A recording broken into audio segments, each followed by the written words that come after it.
Hello, boys and girls. We're going to read a story today called How to Be a Friend, a Guide to Making Friends and Keeping Them by Laura Krasny Brown and Mark Brown. This is a hybrid story. A hybrid story is a book that has characteristics of both an informational and a literature text. The illustrations are characteristics of a literature text. It has, like cartoons, it has dinosaur people, which is more literature fiction based text. However, an informational story gives you information. This story gives us information about a main topic. The main topic of this story is how to be a friend. And this is very important. All kindergartners want to know how to be a friend. So that leads us to the reason for us reading this book today. The reason for us to read this book today is to answer this question. This is our essential question for today. What are the key details of the text? The key details will tell you about the main topic. What are the important things that we should know about how to be a friend? That's basically what the key details are. I really want you to look at the illustrations as you listen to the story. How to be a friend. These were illustrations made from a second grade class, and they talked about ways to be friends. How to be a friend. See, this is a characteristic of an informational story, has content.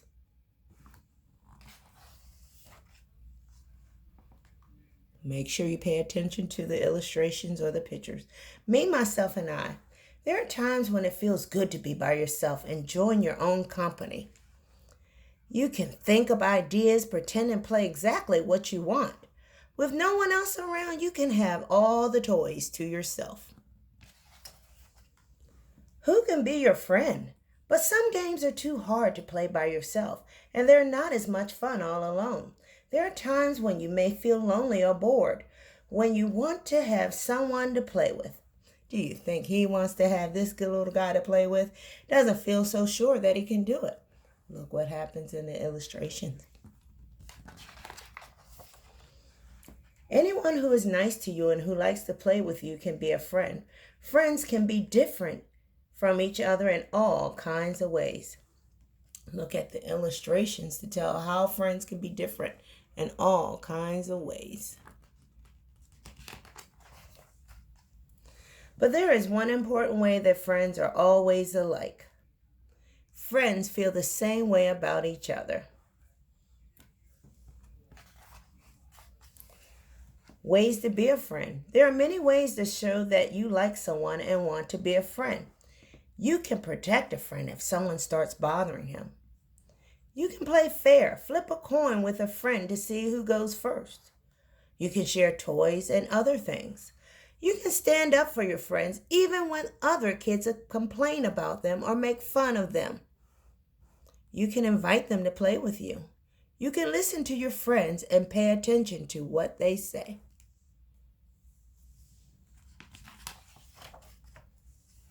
You can try to cheer up a friend who's feeling sad. You can cooperate. Get along with your friends' ideas sometimes. You can offer help to friends when they need it. You can compliment your friend even when she wins or loses. That's being a good friend. That means say something nice. You can keep your word. Then friends will know that they can trust you. You can do things for friends like making them special presents. Lots of great key ideas. Joining in the fun. Everyone feels left out sometimes, and it's not always easy to join in. Feeling left out hurts inside, but acting too angry about it usually doesn't help. Doing nothing isn't much help either. You may end up feeling helpless and sad. What can you do instead? Is to invite someone else to play with you, or find something you like doing on your own for a while.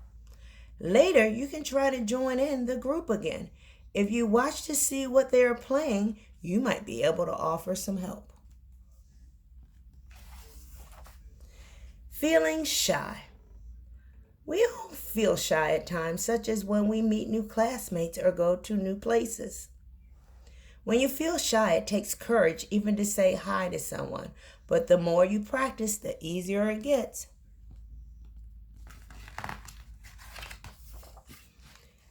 Ways not to be a friend. Friends are bound to disagree about things. Even best friends can bother each other sometimes. There are many ways to upset your friends. If you cheat and don't follow the rules, if you insult them or call them mean names, if you don't let them play, if you tease or make fun of them, or you hit or hurt them, if you don't share things, if you blame friends for something they didn't do, if you don't let your friend play with anyone else, if you act like a poor sport showing off even when you win or are quitting so you won't lose, if you ignore what your friends say. Bosses and bullies. Being a boss means you like to tell your friends what to do when you play.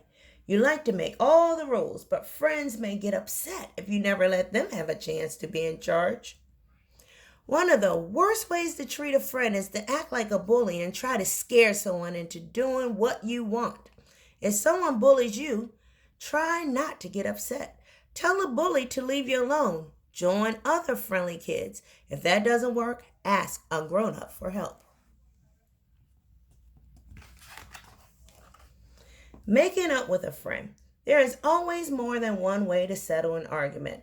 If you and your friend want to use the same toy, what could you do instead of fighting over it? Decide to take turns. Be creative. Think of a way you both can use it. Try to get enough toys for both of you. Make a deal. If you get what you want, what can your friend have? Use a trick such as flipping a coin or counting 1 potato, 2 potato to see who goes first. Decide to play with something else. Arguments. Arguments can make friends feel so angry they can hardly think about making up, at least not until they find a safe way to get out their anger. Look at these illustrations. Look at this, then here, then here. Wow. Sometimes an argument just gets worse and worse, angrier and angrier, with no end in sight. Friends may need to separate, take a time out, or get some grown-up help.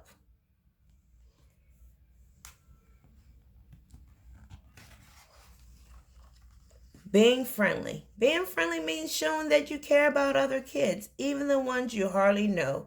You can make them feel important and help them belong. It means treating others the way you would like them to treat you.